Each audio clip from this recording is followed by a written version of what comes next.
नमस्ते, कैसे हैं आप सब लोग? अगर आपका पार्टनर आपको शादी की कमिटमेंट नहीं दे रहा है, तो हम ऐसा क्या करें कि हमारा पार्टनर हमें शादी की कमिटमेंट दे दे? पहली बात तो अगर आपके पार्टनर की तरफ से आपको शादी की कमिटमेंट अभी तक नहीं मिली है, तो उनको पार्टनर बोलना, बुलाना, फ़ील करना, महसूस करना और उनको वो सारी चीज़ें देना जो एज़ ए पार्टनर हम देते हैं, फीलिंग्स, इमोशन, बातचीत, सब बंद कर दें। अपनी तरफ से इस रिश्ते को फ्रेंड ज़ोन में लेकर के चले जाएँ, क्योंकि ये रिश्ता उनकी तरफ से अभी रिश्ता नहीं है। क्योंकि वो अगर कमिटमेंट नहीं दे रहे हैं, तो वो अपने माइंड से चल रहे हैं कि आगे जाके वो आपको ये बोल सकते हैं कि मैंने तुम्हें कोई कमिटमेंट नहीं दी थी। तुम खुद ही इस चीज़ के पीछे फँसे हुए थे। तो हमें यहाँ पर सतर्क हो जाने की देर है। ऐसे इंसान को और ऐसे रिश्ते को रिश्ता बोलना भी बंद करें। ये फ्रेंडशिप है और इसे फ्रेंडशिप बनाएँ, ठीक है? अगर आप खुद से ही इसको पार्टनर बोलते हैं, आप खुद से ही इसको रिलेशनशिप बोलते हैं, तो ये सिंगल हैंडेड चल रहा है। आप अपने हाथ से ऐसे-ऐसे चला रहे हो, फिर आप ही ज़िम्मेवार हो जाओगे इस चीज़ के और सबसे ज़्यादा हर्ट आपको होने वाला है आगे जा कर के, क्योंकि आप खुद ही एक ट्रैप में फँस रहे हो। तो अब ऐसे में किया क्या जाए? पहली चीज़ रिलेशनशिप स्टॉप करके, इसको पार्टनर वाली सारी चीज़ें देना स्टॉप करके, इसको पार्टनर बोलना, इसको शादी के लिए बोलते रहना स्टॉप करके, ये सारी चीज़ें भी स्टॉप करिए। इंसान को सामने से ही एक फ्रेंड ज़ोन में डाल दीजिए कि अब तुम मेरे फ्रेंड हो। कोई पार्टनर-शार्टनर नहीं, कोई रिलेशनशिप नहीं और कोई इमोशनल ड्रामा नहीं, ठीक है? इसके बाद वो सारी चीज़ें करना, वो सारे काम करना, वो सब कुछ होना शुरू कर दीजिए जो आप हैं। जिसे आप रोक करके इस रिश्ते के अंदर चल रहे थे, ठीक है? और अगर नहीं रोका था, उसको थोड़ा स्लो कर चुके थे क्योंकि ये इंसान मिलेगा तब ये करेंगे, ये इंसान मिलेगा तब ये होगा, वो सब कुछ आप अभी से करना शुरू कर दीजिए।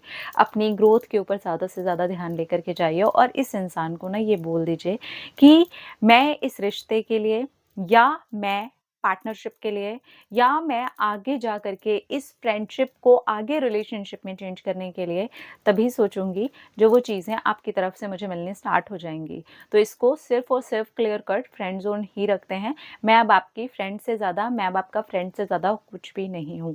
जब ये बोल देते हो ना तो आप एक इंसान के माइंड में ना एकदम से तीर चुभा देते हो। आप सोच कर के देखो, कोई इंसान आपको सारी की सारी वो चीज़ें दे रहा है जो एज़ ए पार्टनर देनी चाहिए। लेकिन अब वो अचानक आपको बोलता है कि यार अब जब तुमसे मिलेगा ना तब करेंगे, अब हम फ्रेंड हैं और मेरी तरफ से ये फ्रेंडशिप वाला ही है और अब आप वो हरकतें भी करते हो। सामने वाला इंसान वो हरकतें करना स्टार्ट कर देता है आपके साथ में कि अब फ्रेंड हैं। उतना ध्यान नहीं देना, उतना अवेलेबल नहीं होना, उतना एकदम से इमोशनल इमोशनल नहीं खेलना, कुछ करना ही नहीं है। एक नॉर्मल फ्रेंड की तरीके से हो गए, मन करेगा बात कर लेंगे, मन नहीं करेगा नहीं करेंगे। अभी इतना पचड़े में फँसने की ज़रूरत नहीं है। उनके सामने ज़्यादा जेलस होकर के दिखाना, उनके साथ बहुत ज़्यादा इमोशनल इमोशनल कर देना, नहीं। आपने एक बार बोल दिया ना, अब जब तक आपकी तरफ से हाथ नहीं मिलेगा, मुझे भी नहीं करना है। शुरू में हो सकता है वो इंसान क्योंकि ऐसे में बहुत बार क्या होता है हम अपने पैटर्न की वज़ह से सामने वाले को ये सिखा चुके होते हैं, मैं वापस आऊँगी यार पलट के, मैं फिर गिड़गिड़ाने के लिए तुम्हारे ही पास वापस आऊँगी। तो सामने वाला ना एकदम से ना चौड़ा हो जाता है। हाँ, तो ठीक है जाओ, हो गया। ठीक है फ्रेंड रहेंगे, ऐसा बोल सकते हैं। डरना मत इस बात से, रिलैक्स रहो। ठीक है, ओके, तुमने भी बोल दिया, मैंने भी बोल दिया, चलो अब दिल से फ्रेंड फ्रेंड, ठीक है? अब जब भी इस इंसान का कोई कॉल या मैसेज आपको आता है, बिल्कुल फ्रेंड ज़ोन में रहिए। मत दिखाइए उसको, क्योंकि फिर ये आपकी तरफ से ही चलता रहेगा। सामने वाला इसी चीज़ का फ़ायदा उठाएगा कि तुम ही तो कर रहे थे रिलेशनशिप में, नहीं करना है। अब आप ये देखिए कि सामने वाला कैसे बढ़-चढ़ के काम करना स्टार्ट करता है। क्योंकि जैसे ही आप उसको वो वाली चीज़ें देना बंद कर देते हो, वो जो अब तक आप दे रहे थे रिलेशनशिप में और वो आपको ग्रांटेड ले रहा था क्योंकि आपने उस चीज़ की उसको आदत डाल दी है, उन इमोशंस की, आपके वो होने की। किसी-किसी इंसान के ऊपर इस चीज़ का प्रभाव हफ्ते भर में पड़ता है, किसी का 15 दिन में, किसी का 1 महीने में, कोई बहुत ढीठ जिद्दी हुआ तो 6 महीने, 1 साल में भी किसी के ऊपर फ़र्क पड़ता है। तो आपको ये ध्यान देना है। उसके बाद आप ये देखते हो, वो वही वाली चीज़ों के लिए क्रेव करना स्टार्ट करता है और फिर वो रिलेशनशिप में आता है, कमिटमेंट देता है, अपनी फैमिली को बीच में बिठाता है, शादी की बात करता है या करती है। लेकिन उसकी क्रेविंग तक आपको रुकना पड़ेगा। ये बिल्कुल ऐसी चीज़ है कि आपने कोई बहुत ही अच्छी चीज़ खाई है और लगातार आपने खाई है, अब आपको फ़ास्ट पे डाल दिया गया है, तो आप क्रेव कर रहे हो अब उस चीज़ को खाना। फिर वो जैसे ही वो चीज़ मिलेगी तो अब आप उसके लिए मुँह माँगा दाम देने के लिए भी तैयार हो जाओगे। कोई भी चीज़ करने के लिए तैयार हो जाओगे, क्योंकि अब आप क्रेव कर रहे हो। तो ऐसी उनकी क्रेविंग को जगने दीजिए, फ्रेंड ज़ोन में जाकर के शांत बैठिए। अब यहाँ पर अपने इमोशन के हाथों थक मत जाना, हार मत जाना। ज़्यादातर लोग क्या करते हैं, हाँ, बोल तो दिया लेकिन खुद ही फिर डाउन जाते हैं। हाँ, ऐसा उस वक़्त तो फ़ैसला ले लिया, लेकिन सामने वाले को वो फ़ैसले के बाद भी वो यही शो करते रहते हैं कि अभी भी वही वाली बातें हैं, अभी भी वैसा ही रिश्ता है, अभी भी मुझे तुम्हारे लिए ही गिड़गिड़ाना है, अभी भी मेरे को वो सारे एफ़र्ट्स डालने हैं जो मैंने पहले डाले थे। सब बंद करिए, एक नॉर्मल से भी नॉर्मल फ्रेंड की कैटेगरी में ले जाइए, उसको उस भावना के लिए, उस चीज़ के लिए, उस फीलिंग के लिए क्रेविंग उठने दीजिए। किसी को जल्दी हो जाएगा, किसी को टाइम लगेगा। बिल्कुल हमारी तरह ही है। हमको किसी इंसान को फ़ास्ट में बहुत जल्दी-जल्दी भूख लग जाती है, किसी को फ़ास्ट का नाम सुनते ही भूख लग जाती है, किसी को ऐसा हो जाता है कि वो लंबे-लंबे डेज़ तक फ़ास्ट रख लेते हैं, उनको भूख नहीं लगती है, लेकिन एक टाइम के बाद उन्हें वो भूख लगती है।